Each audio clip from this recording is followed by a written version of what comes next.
ఇవాళ చిలుకూరు బాలాజీ స్వామివారి సన్నిధి నుంచి బోయపాటి సీను గారి క్రియేషన్లో బాలయ్య గారు నటించినటువంటి అఖండ 2 చూడడం జరిగింది.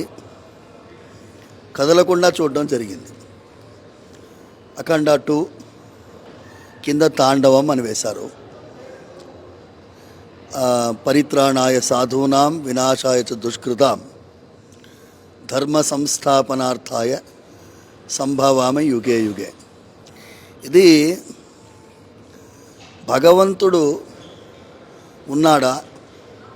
భగవంతుడు ఉంటే ఆయన ఇంత అరాచకాన్ని సహిస్తూ ఉంటాడా అనేటటువంటి ప్రతి ఒక్క మనిషిలో ఉండేటటువంటి ప్రశ్న. అలాంటిది ధర్మాని కోసమే ఉండేటటువంటి నేల. ప్రపంచమంతా కూడా అర్థ కామం కోసం జీవిస్తారు. ఈ దేశంలో మాత్రం ధర్మ అర్థ కామ మోక్షం చతుర్విధ పురుషార్థాల కోసం జీవిస్తాం. అలాంటిది ఈ దేశంలో ధర్మమే ముఖ్యమైనటువంటి భూమిక పోషిస్తుంది. ఆ ధర్మము ఎప్పుడెప్పుడు ఇబ్బందుల్లో ఉంటుందో ఏదో ఒక రూపంలో భగవంతుడు వస్తారు, తన ధర్మాన్ని రక్షించుకుంటాడు అనే ఇతివృత్తం ఇది.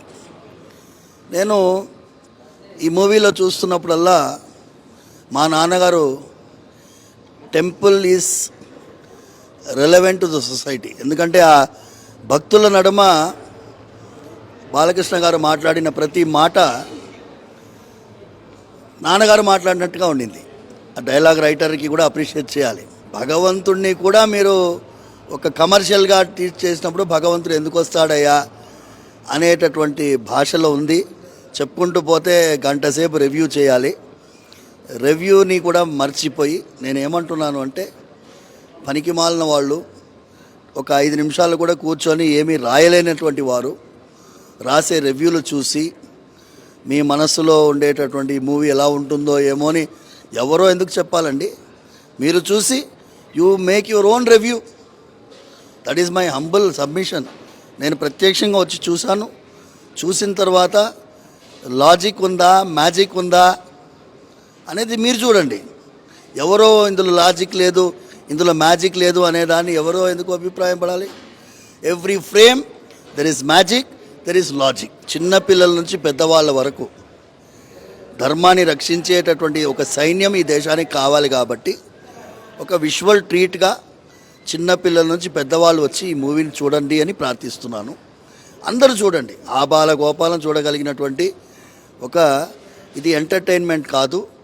It is going to be an enchantment and it is going to be an upliftment of your feeling towards ధర్మ.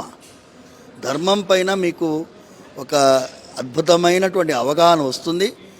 దాని మీద మనం ఈ దేశం ఆధారపడి ఉంది. కాబట్టి మనం ఈ ధర్మాన్ని రక్షించాలి అంటే భావితరాలకి మన సంస్కృతం పైన, సంప్రదాయం పైన, మన పురాణాలపైన, ఇతిహాసాలపైన ఎవరో ఒకరు విశ్లేషించేటటువంటి విమర్శించడానికి వదిలేసి మనందరం కూడా ధర్మాన్ని రక్షించాలి అదేటటువంటి భావనతో ప్రతి కుటుంబం వచ్చి ఈ మూవీ చూడాలని ప్రార్థిస్తున్నాను.